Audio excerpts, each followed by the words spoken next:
चलिए शुरुआत कर लेते हैं कमोडिटी 10 बजे 10 मिनट की। और सबसे पहले एग्री मार्केट पे नज़र डाल लेते हैं किस तरह की क्लोजिंग कल हुई थी और आज किस तरह के टिक मिल रहे हैं। मसालों की चाल देखें तो जीरा जहां पर 19,600 19,700 के आसपास कारोबार देखने को मिल रहा है।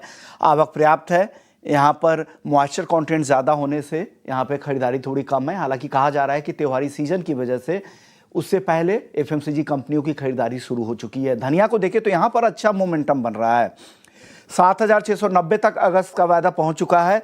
आवक यहाँ पर अब धीरे धीरे काफ़ी कम हो गए हैं और मांग भी ठीक ठाक यहाँ पर निकल के आ रही है। हल्दी में भी तेज़ी बढ़ी है, 13,600 के आसपास हल्दी भी पहुंच चुकी है। यहाँ पर भी हाल में जो गिरावट आई थी उसके बाद से खरीदारी लौट रही है, फिर से 14,000 की तरफ बढ़ती हल्दी जा रही है। ग्वारगम ग्वार सीड में ज़बरदस्त मोमेंटम दिख रहा है, 10,000 के पास ग्वारगम का अगस्त वायदा है। पिछले सत्र में हमने 2.5% की तेजी दिखी थी, उससे पहले वाले सत्र में भी 1% की तेजी थी। ग्वार सीड में भी तेजी है, ग्वार सीड का वायदा अगर आप देखें तो 5,350 के ऊपर है। पिछले सत्र में यहाँ भी 2% से ज़्यादा की तेजी दिखी थी। कैस्टर में कैस्टर ऑयल की डिमांड काफ़ी अच्छी है इंटरनेशनल मार्केट से, 6,800 के आसपास ये वायदा ट्रेड कर रहा है।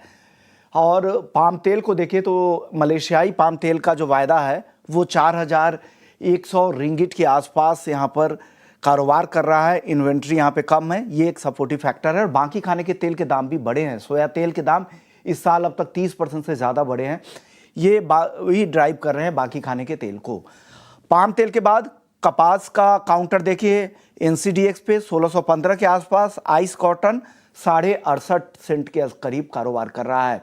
वहीं एनसीडीएक्स पे कॉटन सीड ऑयल की एक 3150 के पास है। हाजिर मांग यहाँ पर कमज़ोर है। आखिरी काउंटर है मेंथा ऑयल का, जो दायरे में है 885 के आसपास। थोड़ी गिरावट यहाँ पर अब बढ़ी है, अब वो जो दायरा था 50 रुपये का 900 से 950 के बीच में, उससे अब नीचे आ चुका है।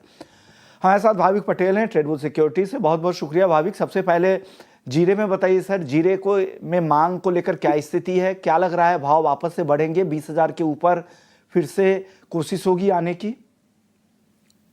Good morning Vishwanath ji. Good morning sir. तो देखिए, एक्सपोर्ट की डिमांड अगर देखें तो एक्सपोर्ट की डिमांड अभी भी वीक है, जिसकी वजह से प्राइसेस हम देख रहे हैं कि 20,000 के ऊपर सस्टेन नहीं कर पा रहे हैं। हालांकि डोमेस्टिक डिमांड ठीक ठाक है, इतनी भी नहीं है कि हमें एक्सपेक्टेड है कि 20,000 के ऊपर 22,000-23,000 के लेवल्स भी आ सकते हैं। तो आई थिंक जब तक एक्सपोर्ट की डिमांड नहीं बढ़ती तब तक 20,000 के ऊपर सस्टेन कर पाना थोड़ा मुश्किल है। हमने पहले भी 20,500 से देखा था कि अभी वापस से करेक्शन शुरू हो गया है, तो यहाँ से और शायद करेक्शन आ सकता है। बट बाइंग ऑन डिप्स की स्ट्रेटेजी रखनी चाहिए।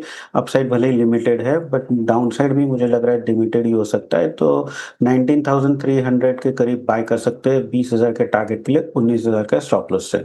ओके, और हल्दी में सर बताइए, हल्दी में भी तेजी बनी है, 13,500 रुपए के ऊपर है। यहाँ क्या होगा सर हल्दी में?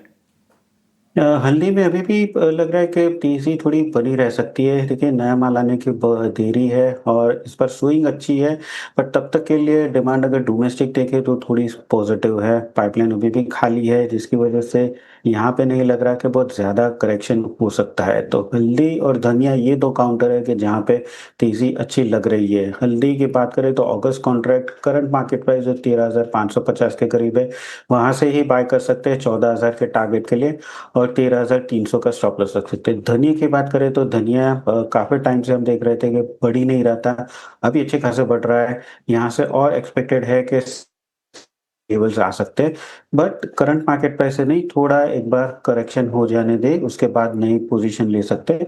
तो 7,600 के लेवल की वेट कीजिए अगस्त में, वहाँ पे एक बार बाय कर सकते हैं 7,800 के टारगेट के लिए, 7,500 के स्टॉप लॉस के लिए। ओके सर, ग्वारगम ग्वार सीड दोनों में मोमेंटम काफ़ी तेजी से देखने को मिला, काफ़ी अच्छा मोमेंटम बना है। क्या ये तेजी जारी रह सकती है क्या, गम की और सीड की दोनों की? मुझे लग रहा है कि वेट एंड वॉच अभी करना चाहिए, क्योंकि पहले भी हमने देखा था 5400 के करीब जब भी सीड आता है तो वहां से बिकवाली देखने को मिल सकती है। अभी भी वही रेजिस्टेंस के करीब है। अगर 5400 के ऊपर 1 या 2 दिन सस्टेन कर पा रहा है तो मुझे लग रहा है शायद और तेजी आ सकती है। अदरवाइज मुझे लग रहा है कि यहाँ से वापस से करेक्शन आ सकता है, तो थोड़ा वेट कीजिए। 5400 के ऊपर अगर जाता है और सस्टेन करता है तो बाय कर सकते हैं। सेम वे अगर गम की बात करें तो गम में भी हमने देखा था कि 10,100 से 10,050 का जो था वो एक स्ट्रॉन्ग हर्डल है, वो उसके करीब ही आ गया है। तो यहाँ पे भी अगर 11,000 के ऊपर सस्टेन कर रहा है तो हमें 10,000 के ऊपर सस्टेन कर रहा है तो 10,500 के लेवल्स देखने को मिल सकते हैं। तो मैं 1 से 2 दिन वेट करूँगा, अगर 5400 के ऊपर सीट का सस्टेन कर रहा है तो शायद और तेज़ी हो सकती है। बुधवार की बात हो गई है। अब बात करते हैं नॉन एग्री मार्केट की। सोने और चांदी से शुरुआत कर लेते हैं। इन दोनों काउंटर पे बताइए, कल तो सीपीआई डेटा के बाद यहाँ पर दबाव काफ़ी बना था, आज हल्की तेज़ी दिख रही है। क्या ये तेज़ी बढ़ सकती है क्या, सोने की भी और चांदी की? देखिए, कल जो महँगाई के नंबर आए थे वो एक्सपेक्टेड से थोड़े ज़्यादा आए थे, जिसकी वज़ह से एक्सपेक्टेड है कि आगे जाके फेड जो है अभी रेट कट नहीं करेंगे। जो सोने के लिए नेगेटिव थे, डॉलर के लिए पॉज़िटिव थे और इसकी वज़ह से सोने और चाँदी दोनों में हमें करेक्शन देखने को मिला है। शायद डॉलर इंडेक्स भी जिस हिसाब से ओवर सोल्ड हो चुका है, तो मुझे लग रहा है कि डॉलर इंडेक्स में और तेज़ी आ सकती है, जो गोल्ड और सिल्वर दोनों में दबाव आ सकता है। आज के दिन करेंसी हम देख रहे हैं कि डेप्रिशिएट हुई है, जिसकी वजह से एमसीएक्स में गोल्ड और सिल्वर में थोड़ा सपोर्ट मिला है, बट शॉर्ट करके ही चलना चाहिए। तो दोनों में पुट का ऑप्शन ले सकते हैं कि जहाँ पे गोल्ड मिनी 97,000 का जो पुट ऑप्शन है वो एक बार बाय कर सकते हैं 600 के करीब, 900 के टारगेट के लिए और 450 का स्टॉप लॉस रख सकते हैं। ऐसे ही चांदी में भी 1,14,000 का जो पुट ऑप्शन है वो बेहतर रहेगा, 3300 के करीब बाय करने के लिए 4,000 का टारगेट रहेगा, 2,800 का स्टॉप लॉस रहेगा। आखिरी सवाल, क्रूड और मेटल पे अपनी कॉल बता दें सर। क्रूड में बाय कर सकते हैं, 5700 के करीब बाय कर सकते हैं, 5850 के टारगेट के लिए और 5650 का स्टॉप लॉस रख सकते हैं। मेटल में अभी भी जिस हिसाब से डॉलर इंडेक्स बढ़ रहा है, सबसे थोड़ा वीक लग रहा है, तो एल्यूमीनियम मेरी टॉप पिक रहेगी बेचने के लिए। 249.50 पे शॉर्ट कर सकते हैं, 247 के टारगेट के लिए, 251 का स्टॉप लॉस रहेगा। ओके, तो ये राय है आपकी तरफ से नॉन एग्री मार्केट को लेकर। शुक्रिया भाविक, आपने तमाम कॉल्स बता दिए, एग्री भी और नॉन एग्री मार्केट पर भी।